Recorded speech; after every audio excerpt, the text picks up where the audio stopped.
working technique from our Heian Nidan but also Pinan Shodan, so that we can look at the differences in application or thought between these motions.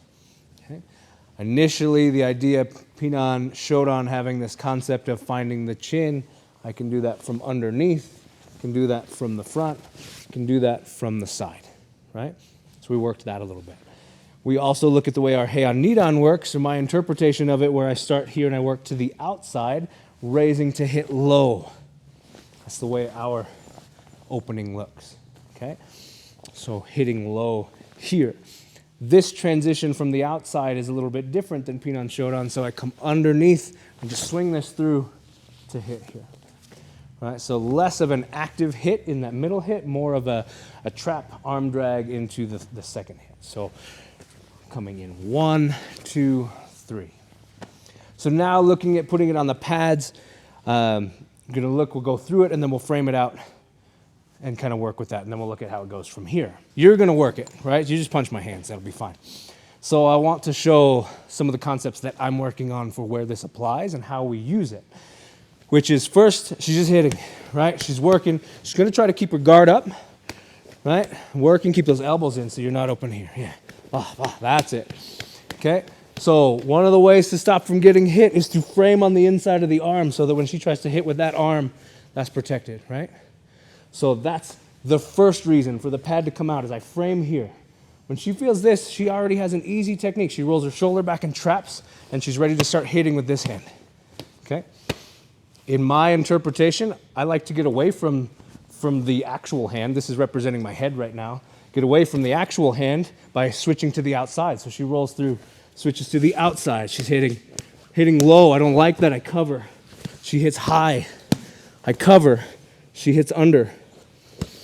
Switch, stay on that other hand. Stay in here.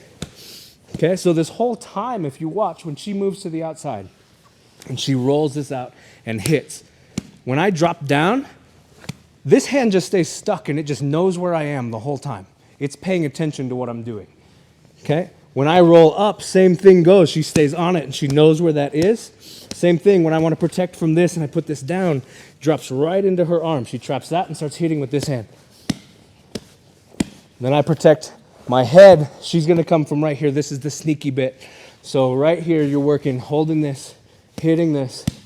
When I come to bring this over, I want you to think thumb down, palm in.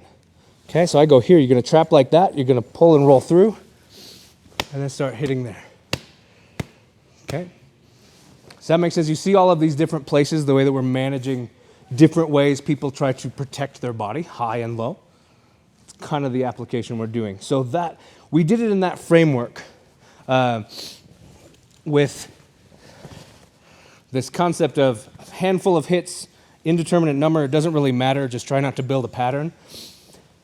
Where we start with the hits, she works to get inside this arm, I immediately trap that and just react to it, keep working. I clear to the outside, I work low, she drops the guard, I work high. She raises her guard, I work under. She drops down, work in, she protects over, I drop out. So that was the drill framework. Where we go next is live drilling. So we'll start with the same idea of just hitting a few times on the pads. Okay, so she holds the pads. She can go ahead and start protecting in. I work this, but this is okay. As she starts to present obstacles to me, she might decide, well, no, I'm gonna cover my head, so you have to deal with that. So I might switch and start working this, right? I might frame and start working this. I chose, right? She can choose. If she starts to put this arm back out to kind of trap or do something like this, maybe I work, right? So she can feed different things, I can feed different things. I can take things, and she can feed different problems for me so that we can make the drill more live and less programmed. I'm not looking for a routine that you can get up and do. I'm looking for you to automatically apply the appropriate skill at the right time. Does that make sense? For the last little bit of class, we're just gonna work it more free form like that, okay? Okay.